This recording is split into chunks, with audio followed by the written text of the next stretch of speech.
భర్త లైంగిక దాడి చేసిన నేరమే. Gujarat high court comment. చాలా కేసుల్లో భర్తను వదిలేస్తున్నారని వాక్యం. ఇంకో భార్యపై భర్త లైంగిక దాడి చేసిన నేరమే. ఒకప్పుడు భర్తపై భార్య లైంగిక దాడి చేస్తే నేరం అనేది ఉండేది.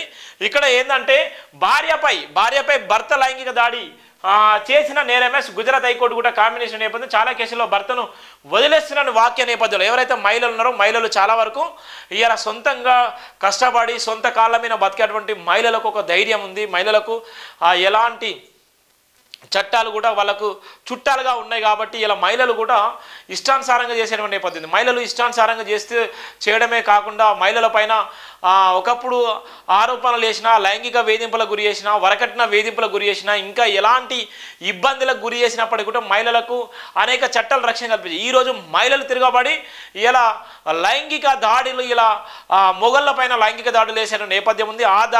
ఆ సందర్భంలో గుజరాత్ హైకోర్టు స్పష్టం చెప్తుంది, ఒకవేళ మహిళలు కూడా మొగళ్ళ పైన లైంగిక దాడులు చేస్తే వాళ్ళ మీద కూడా కేసులు నమోదు చేయొచ్చు అనేటువంటి నేపథ్యం ఉంది. చాలా కేసులో భర్తను వదిలేసిన వాక్యలో భర్తను వదిలేసి అక్రమ సంబంధాలు పెట్టుకొని వేరే వాళ్ళతో అక్రమ సంబంధాలు పెట్టుకొని లేకపోతే ఆఫీసులే కానీ లేకపోతే వేరే వాళ్ళకి చేసే కంపెనీలో కానీ లేకపోతే బయటనే కానీ ఎక్కడైనా కానీ చాలా వరకు అలాంటి కేసులు ఉన్నటువంటి నేపథ్యంలో అక్రమ కేసులకు సంబంధించి వ్యాఖ్య చేయడం జరిగింది. గుజరాత్ హైకోర్టు కామెంట్ చేసిన చాలా కేసులో భర్తను వదిలేసినటువంటి నేపథ్యంలోనే ఇక్కడ భార్యపై భర్త లైంగిక దాడి చేసిన నేరమైనటువంటి ప్రధాన వార్త కూడా ఉన్నటువంటి వార్త కూడా చూస్తున్నాం మనం.